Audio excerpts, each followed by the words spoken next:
ഇന്ധനവില വർദ്ധിച്ചതോടെ തിരുവനന്തപുരത്ത് പച്ചക്കറിക്കും തീവിലയാണ്. 20 രൂപയായിരുന്ന തക്കാളിക്ക് ഇപ്പോൾ 50-52 രൂപയാണ് വില. ഇഞ്ചിയുടെ വില സെഞ്ചുറി അടിച്ചു. വെളുത്തുള്ളി വില കിലോയ്ക്ക് 175 രൂപയാണ്. പലയിടങ്ങളിലും പല വില എന്നതാണ് തിരുവനന്തപുരത്തെ അവസ്ഥ. ഗോകുൽനാഥ് ചേരുന്നു. ഗോകുൽനാഥ്, പച്ചക്കറി മാർക്കറ്റിൽ നിന്ന് പറയാനുള്ളത് എന്താണ്? റോഷ്നി, ഞാനിപ്പോൾ നിൽക്കുന്നത് ചാല മാർക്കറ്റിലാണ്. എന്തായാലും ഇന്ധനവില കൂടിയതോടുകൂടി തന്നെ ഇപ്പോൾ പച്ചക്കറി വിലയും ഗണ്യമായി വർദ്ധിച്ചു എന്നുള്ളതാണ്. തീരെ ചെറിയ വർധനമല്ല. കഴിഞ്ഞ മാസവും ഈ മാസവുമായിട്ട് 4ഓളം തവണയാണ് ഇന്ധനവില ഉയർന്നത്. ആ സമയത്ത് തന്നെ പച്ചക്കറി വിലയും ഉയർന്നു. ഏറ്റവും ഉയർന്ന വില ഇപ്പോൾ നിലവിലുള്ളത് വെളുത്തുള്ളിക്കാണെങ്കിലും ഇഞ്ചിക്ക് ഇപ്പോൾ ഇപ്പോൾ വില ഉയർന്നിരിക്കുകയാണ്. ഏകദേശം 150 രൂപയ്ക്ക് അടുത്ത് എത്തിയെന്നുള്ളതാണ്. നമ്മളിപ്പോൾ ഇവിടെ വരുന്ന സമയത്താണ് 180ലേക്ക് എത്തിയെന്നുള്ള കാര്യം പോലും അറിയുന്നത്. കാരണം കുറച്ച് ദിവസം മുൻപ് വരെ 100 രൂപയായിരുന്നു ഇഞ്ചിയുടെ വില. പക്ഷേ ഇപ്പോൾ അത് 150ലേക്ക് എത്തിയെന്നുള്ളതാണ്. മാത്രമല്ല തക്കാളി വില 20 ആയിരുന്നു മുൻപുണ്ടായിരുന്നത്. പക്ഷേ ഇപ്പോൾ അത് 50ലേക്കൊക്കെ കടന്നിട്ടുമുണ്ട്. ഇപ്പോൾ വ്യാപാരി കൂടി നമ്മോടൊപ്പം ചേരുകയാണ്. എന്തായാലും വലിയ വിലവർദ്ധനമാണ് ഇപ്പോൾ സാധനങ്ങൾക്കെല്ലാം ഉള്ളത്. എല്ലാ വസ്തുക്കൾക്കും വില ഉയർന്നു, പച്ചക്കറിക്ക് ഉയർന്നു അല്ലേ? പച്ചക്കറിക്ക് അമിതമായിട്ട് ഉയർന്നിട്ടില്ല, ഒരു രീതിയിൽ. അതായത് ക്യാരറ്റ് ഫസ്റ്റ് ക്വാളിറ്റി 50 രൂപ, സെക്കൻഡൊക്കെ 40 രൂപ, 30 രൂപ, 20 രൂപയ്ക്ക് വിൽക്കുന്നുണ്ട്. ബീറ്റ്റൂട്ടും അതേപോലെ തന്നെ. ഫസ്റ്റ് 50 രൂപ, പിന്നെ സെക്കൻഡ് 40, 30 ആ രീതി. വില ഉയർന്നത് എനിക്ക് തോന്നുന്നു ഇഞ്ചിക്കായിരിക്കും അല്ലേ?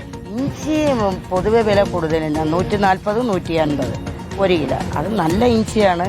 പിന്നെ സെക്കൻഡും ഉണ്ട്, അത് 100 രൂപ, 120 രൂപ, പല ഐറ്റത്തിൽ അങ്ങനെ ഉണ്ട്. പിന്നെ ബാക്കിയുള്ള ഒട്ടുമുക്കാൽ മലക്കറികൾ ഏകദേശം വില കുറവുണ്ട്.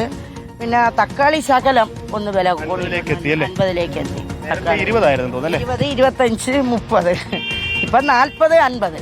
ഫസ്റ്റ് ക്വാളിറ്റി ഇവിടെ കിടക്കുന്ന തക്കാളി, ക്യാരറ്റ്, ബീട്രൂട്ട്, വെള്ളരി ഇതെല്ലാം ഫസ്റ്റാണ്. ക്യാബേജ്, മുരിങ്ങയ്ക്ക ഇതെല്ലാം. തമിഴ്നാട്ടിലും മഴ വരികയാണ്. കേരളത്തിൽ മഴ വരുമ്പോൾ തമിഴ്നാട്ടിലും മഴയാകും. സ്വാഭാവികമായിട്ടും വില വീണ്ടും മഴ കൂടുമെന്നുണ്ടെങ്കിൽ സാധനങ്ങൾ, പച്ചക്കറി സാധനങ്ങൾ വള്ളിയിൽ പടരുന്നതല്ലേ, അവ ചെടികളിലും പടരുന്നതല്ലേ. കൂടുതലായിട്ട് മഴവെള്ളം വീഴുമ്പോൾ അത് കൂടുതലായിട്ട് നാശമാവും. കീടനാശികൾ കൂടുതലുണ്ടാവും. അപ്പൊ അങ്ങനെ ആകുമ്പോൾ ഒട്ടുമുക്കാലും വില കൂടും. വില കൂടിയ സമയത്ത് ഇവിടെ കച്ചവടം ഉണ്ടോ, ലാഭമുണ്ടോ? ചാലക്കടയിൽ പൊതുവെ കച്ചവടം കുറവാണ് മോനെ. കാരണം എന്ന് വെച്ചാൽ വലിയ വലിയ ഷോറൂമുകൾ വരുമ്പോഴേ, പ്രത്യേകിച്ചാണെങ്കിൽ ചാലക്കടയിൽ ഈ മഴ വീഴുന്ന ഒട്ടുമുക്കാൽ ജനങ്ങളും ചാലക്കടയിൽ കയറില്ല. പിന്നെ ചെളിയായതുകൊണ്ടും മഴവെള്ളം നനയാൻ മടിച്ചും വലിയ വലിയ ഷോറൂമുകളിൽ കയറി. AC ഉണ്ട് അവിടെ. ഇവിടെയാണെന്നുണ്ടെങ്കിൽ അങ്ങനെയൊന്നുമില്ല. നടന്നു വരണം, വണ്ടികൾ ഒതുക്കിയിട്ട്, 2 വീലർ മറ്റേ കാറുകളെല്ലാം ഒതുക്കിയിട്ടിട്ട് ഇവർക്ക് കുറച്ച് ദൂരം നടന്നാലേ സാധനം വാങ്ങിക്കാൻ പറ്റും. അപ്പോൾ ഒട്ടുമുക്കാൽ ജനങ്ങളും കുറച്ച് മടിക്കും. സാധാരണയായിട്ട് ചാലയിൽ മുമ്പേ നല്ല ആളാണ്, നല്ല തിരക്കുള്ള ദിവസങ്ങളുണ്ട്. പക്ഷേ ഇപ്പോഴും അങ്ങനെയൊന്നുമില്ല. ഇന്ധനവില ബാധിച്ചിട്ടുണ്ടോ? ഇന്ധനവില അതുപോലെ തന്നെ നമ്മൾ മലക്കറിയായിട്ട് യാതൊരു ബന്ധമില്ല. കാരണം അവർക്ക് പിന്നെ വാടകയൊന്നും അങ്ങനെ.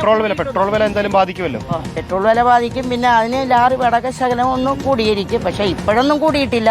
പൊതുനിരപ്പ് തന്നെ, അല്ല വേറെ ഒന്നുമില്ല. അതാണ്.